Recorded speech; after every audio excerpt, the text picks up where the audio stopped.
Dan untuk membahas informasi selengkapnya, kami telah terhubung dengan Ketua DPP Partai Perindo Bidang Organisasi dan Kaderisasi Yusuf Lakaseng dan Pakar Hukum Tata Negara Aan Eko Widiarto. Selamat sore Pak Yusuf, Pak Aan. Selamat Selamat sore sore. dari Kaan, selamat sore. Selamat sore Pak Baik, Yusuf. saya ke Pak Yusuf terlebih dahulu. Pak Yusuf, meskipun putusan dari MK nanti akan dibacakan pada tanggal 7 November. Nah, ada kecenderungan bahwa Anwar Usman ini memiliki konflik kepentingan pada saat memutuskan perkara yang lalu. Dari pandangan Anda seperti apa? Ya, kita sudah dikasih angin harapan ya oleh Pak Jimli bahwa ditemukan pelanggaran etik dari proses selama mereka bersidang. Semoga kita nggak di-prank ya pada tanggal 7 nanti. Saya berharap benar-benar keputusannya adalah keputusan yang sesuai dengan harapan publik. Pelanggaran kode etiknya adalah pelanggaran berat dan Anwar Usman mendapatkan sanksi berat yaitu pemberhentian tidak terhormat karena itu memang layak didapatkan oleh Anwar Usman karena sudah meruntuhkan wibawa dan kehormatan Mahkamah Konstitusi yang dipelesetkan oleh publik menjadi mahkamah keluarga. Tentunya kalau itu terjadi maka putusan MK pun walaupun bersifat final and binding, tapi itu akan mengalami krisis legitimasi yang serius dan pencalonan Gibran pun juga akan mengalami krisis legitimasi yang serius. Saya mengulangi lagi kata pakar hukum tata negara Prof. Yusril Iza Mahendra bahwa ada penyelundupan hukum dalam proses MK memutuskan kasus perkara nomor 90 itu. Jadi kalau ada penyelundupan hukum maka Gibran pun sebagai cawapres sesungguhnya juga adalah cawapres selundupan gitu ya. Saya kira itu Mas Davi. Oke, saya ke Pak Aan. Pak Aan, pertanyaan berikutnya apakah jika memang nanti ditemukan pelanggaran etik dan terbukti, apakah konsekuensi hukumnya akan ke pembatalan putusan sebelumnya? Seperti apa pandangan Anda? Ya, sebagaimana tadi sudah kita dengar dari Prof. Jimli ya sebagai ketua, walaupun juga masih belum representasi Komisi Etik karena kan masih beliau sebagai ketua saja gitu. Dua anggota kan belum terlibat. Kalau dua anggota terlibat itu sudah menjadi putusan gitu. Nah tadi Prof. Jimli menyampaikan bahwa sudah clear kalau soal benturan kepentingan terkait dengan masalah keluarga itu sudah clear. Ketika saya mengikuti sidang pemeriksaan pelapor itu juga beliau sudah menyampaikan bahkan beberapa ahli terkait dengan benturan kepentingan eh, itu sama beliau lah untuk apa sih susah-susah membuktikan itu sudah sangat jelas kata beliau begitu ya seperti Pak Yusuf tadi katakan semua kita nggak di-prank lah itu aja sih masalahnya itu tapi kalau selama ini beliau sudah menyatakan bahwa itu sudah clear tidak terlalu sulit masalah itu yang sulit adalah masalah apakah putusan 90 nanti itu terpengaruh dengan adanya putusan MK-MK. Ini yang beliau selalu menantang. Ya. Tolong cari ahli yang sangat ahli gitu. Nah, ahli di atasnya ahli lagi gitu. Karena ini adalah sesuatu yang beyond, sesuatu yang di luar dari konstruksi hukum MK-MK. Seperti kita ketahui MK-MK ini kan hanya lisan tertulis atau pemberhentian tidak dengan itu saja susah. Nah, untuk bisa merekonstruksi bahwa MK-MK ini berdasarkan hasil pemeriksaan dan diketahui misalnya tadi ada pelanggaran oleh bisa ketua atau oleh hakim, oleh beberapa hakim, kemudian ini berimplikasi terhadap putusan, inilah yang oleh Prof. Jimli diminta untuk diperkuat. Nah, kalau menurut saya, terkait dengan implikasi putusan MK-MK terhadap putusan ini, ya paling jauh menurut saya adalah merekomendasikan kepada MK untuk memeriksa kembali. Sepertinya konstruksi yang ingin dibangun oleh Prof. Jimli adalah menggunakan pasal 17 ayat 7 Undang-Undang Kehakiman dengan kemudian dilakukan pemeriksaan kembali oleh komposisi hakim yang berbeda. Sepertinya arahnya ke sana. Dan itu paling bisa yang merekomendasikan. Dan siapa yang akan bisa mereview kembali, ya MK sendiri sebenarnya. Nah, kalau MK menyatakan itu tidak sah, ya putusan 90 tidak sah, itu jelas di luar kerangka konstitusi kita. Oke. Tapi kalau merekomendasikan saja kepada MK untuk bisa memeriksa kembali itu masih sangat mungkin. Oke. Tapi satu hal juga syarat yang perlu dipenuhi dari sisi tata negara adalah harus ada pengajuan karena hakim itu bersifat pasif itu Baik. terhadap perkara.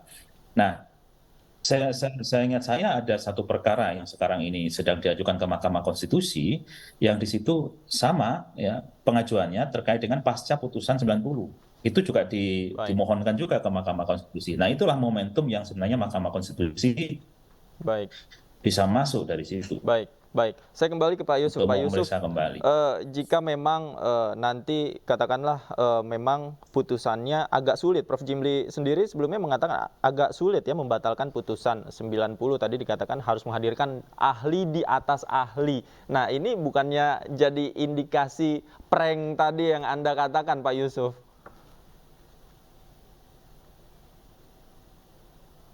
Pak Yusuf, Anda masih bersama saya, Pak Yusuf?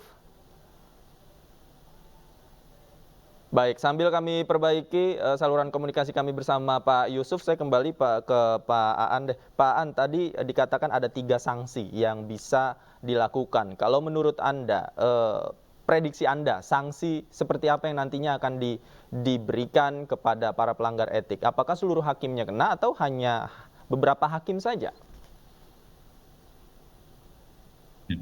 Ya, kalau dalam prediksi saya semua hakim kena ini. Ya karena memang apa ya suatu perlawanan pun yang diberikan oleh hakim itu kan sebenarnya juga sudah agak keluar dari kerangka hakim dalam membuat suatu dissenting opinion, Ya. membuat suatu pendapat begitu.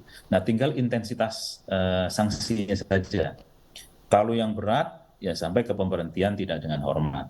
Tapi juga ada yang saya kira yang teguran lisan, ada teguran tertulis, ada pemberhentian tidak dengan hormat juga ada. Nah, ini saya melihat kok seperti ke sana arahnya gitu.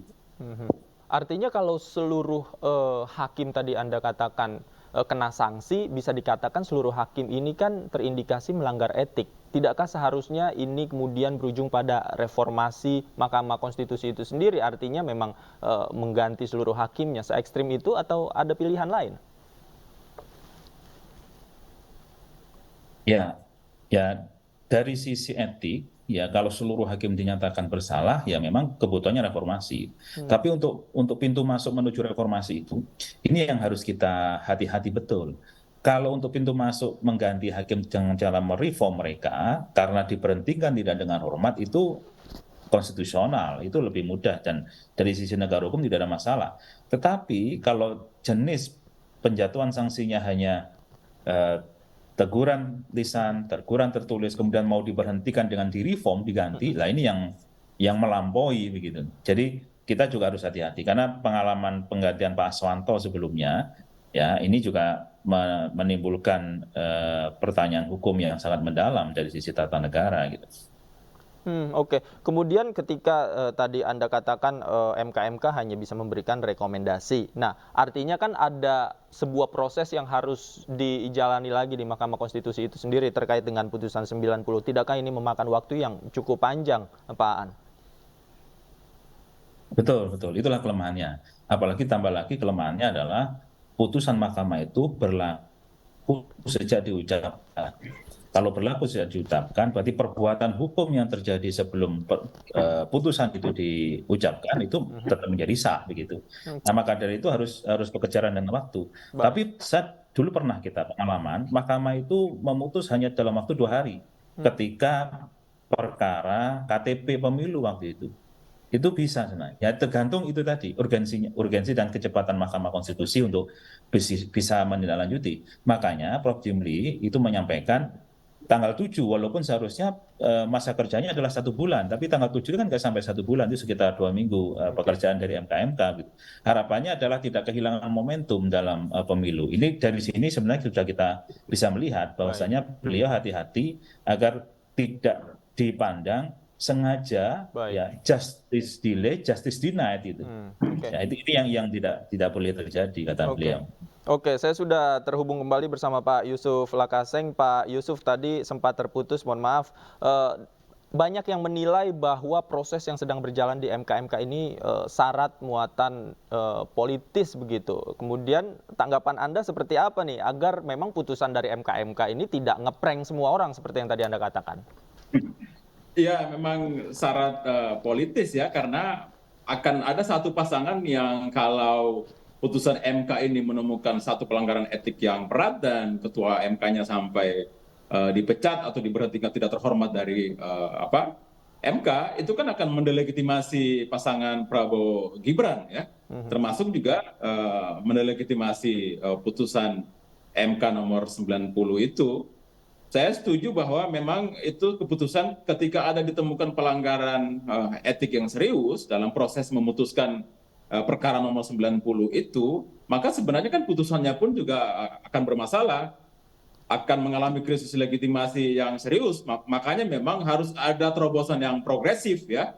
Ya bisa jadi seperti kata Prof. Aan tadi, bahwa karena kan sudah ada nih gugatan mahasiswa Universitas Nahdlatul Ulama kalau nggak salah itu, sudah diregister nomornya 141, itu artinya langsung bisa disidangkan dengan segera, dan saya kira tidak perlu butuh waktu lama untuk menelaah proses itu, karena yang digugat itu adalah norma baru yang diusulkan oleh mahasiswa UNU itu adalah bahwa yang diberlakukan adalah level kepala daerah hanya pada gubernur saja, bukan pada bupati atau wali kota. Saya kira itu adalah solusi yang cepat yang bisa mengatasi krisis yang sedang kita alami saat ini, saya kira Mas Davi. Oke, kita lihat nanti ujungnya di mana pengumuman MK putusannya nanti pada tanggal 7 November. Terima kasih Pak Yusuf Lakaseng sudah bergabung bersama kami. Prof. Aan juga terima kasih sudah meluangkan waktu bersama kami di Anju Sore. Selamat sore, sehat selalu Bapak-Bapak.